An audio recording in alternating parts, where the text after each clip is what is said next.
Look at the cars. This is crazy. Oh my gosh.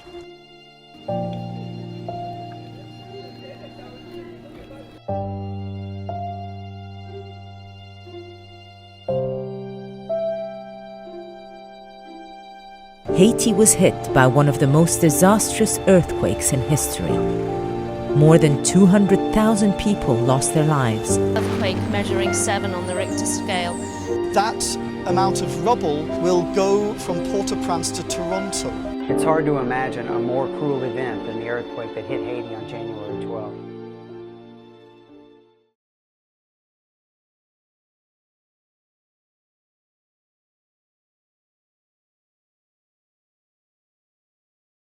On January 12, 2010, a devastating earthquake hit Haiti. 9 days later, the United States of America designated Haiti for Temporary Protected Status. Temporary Protected Status, or TPS, had been renewed for several years following the earthquake. However, in May 2017, Secretary of Homeland Security John F. Kelly announced what would become the final renewal of TPS for Haitians. And the message is, by definition, TPS is temporary. So they should start thinking now about what will happen in the not-too-distant future. I have to look at it from the temporary point of view and decide whether we should extend it or not. After Kelly suggested the termination of TPS, a record number of Haitians departed the U.S. during summer 2017. With the official termination of the status in November 2017, this meant that Haitians with TPS had to regularize their status or leave the country by July 2019. For many, Canada, and particularly Quebec, presented itself as a good option.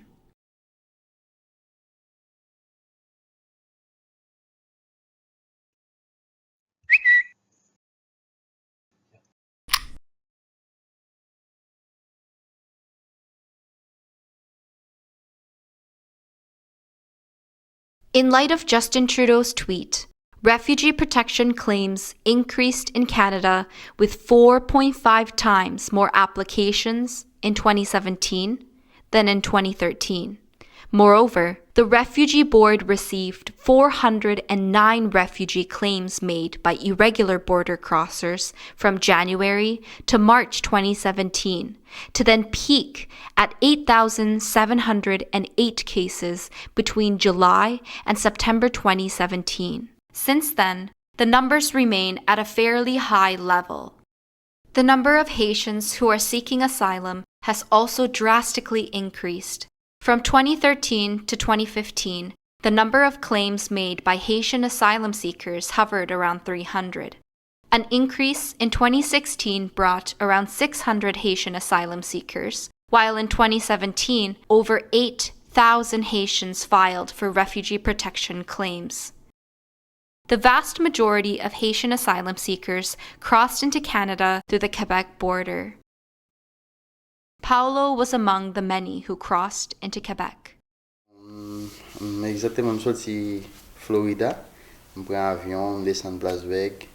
Et de Place Vec, je prends un taxi à la frontière. Et de 1 minute, marcher à pied. Je m'entre et puis les policiers recevoir très bien. Bon, un papier, je remplis. Après, je fais 3 jours avec eux à la frontière. Après, je viens envoyer pour Montréal. Several factors have influenced Haitian asylum seekers in choosing to come to Canada.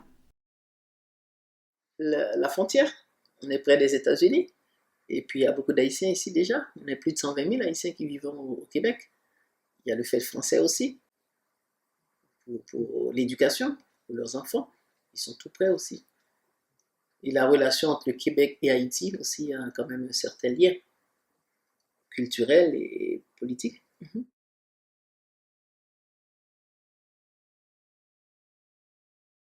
An asylum seeker is a person who has fled their country and is asking for refugee status.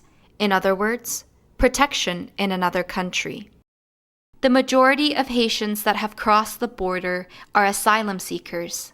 They remain as asylum seekers until they have proven to have fled persecution to the Canadian Refugee Board. Such status is temporary and creates many obstacles in various areas. Oui, ces gens peuvent travailler, mais c'est sûr qu'il y aura des discriminations. Eux, c'est des demandeurs d'asile. On sait tout de suite, l'employeur sait tout de suite c'est un demandeur d'asile. Son numéro ne commence pas par 3. The social insurance number, when it starts with the 9, it's a flag. It's a red flag to the employer, potential employer. This person is not do not have a status, and eventually might be leaving the country sooner than later. So they're not investing. And often, even though they may be giving them 1 or 2 days of work, most of the time they're not going to be a full-time, they will not be getting benefits. Oui, au logement, bien sûr. On va demander aux gens souvent plus cher.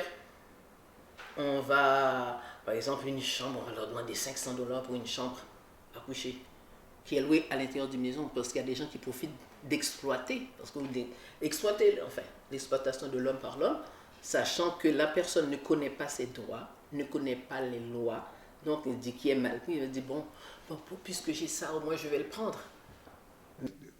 Quite often, the landlords, seeing such an opportunity, will increase the rent from the prior tenants, and that's where some of the problem arrives again.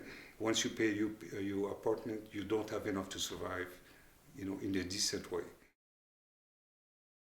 The aforementioned challenges are exacerbated by the time it takes for asylum seekers to have their hearing before the Refugee Board. In theory, asylum seekers are supposed to have their hearing within 60 days. In practice, it has been very difficult to respect the 60-day limit. Shireen Bensby-Miller, Deputy Chairperson of the Refugee Protection Division, gives her account of the situation. In theory, the legislation remains all the same, but there is a clause in the legislation that is intended for inevitable operational changes that might require that the 30, 45, and 60 days that are in the Act are varied. So the current projected average wait time for claims for refugee protection before the Immigration and Refugee Board is on average 20 months as of June 2018. This increase in the average wait times creates many problems for asylum seekers. So people are put into a kind of limbo where they can't move forward with their lives, especially if there's family separation. If they have family back in Haiti, they can't do anything to bring them here. So they're in this great period of stress and anxiety. Celle ça qui toujours été dans mémoire moi, c'est petite moi, quitter Haïti. Changer l'empile, pas jamais c'est dans téléphone nous parler, ça fait mal en pile seulement, mais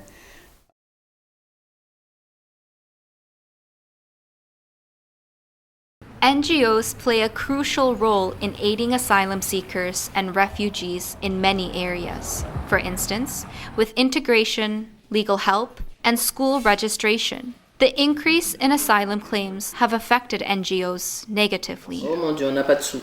Maison d'Haïti ne reçoit pas de sous. On n'a pas de sous. On fait tout ça à la volonté, à la bonne volonté. C'est-à-dire on ne reçoit pas un montant spécifiquement pour ça, pour aider. C'est presque les 2000 personnes que nous avons reçues ici à la Maison d'Haïti. Et c'est pas seulement nous, il y a d'autres organismes qui ont reçu, mais Maison d'Haïti, on a été quand même le porte-étendard ici de ces jeunes, de ces migrants. We need more resources at the Immigration and Refugee Board. We need more resources in legal aid. And actually, we also need more resources in terms of the community sector, at least in Quebec, because the group members of our coalition, the Table de Concertation, they receive absolutely no funding for assisting refugee claimants. Accepted refugees, yes, but refugee claimants only for one thing, to help them find an apartment.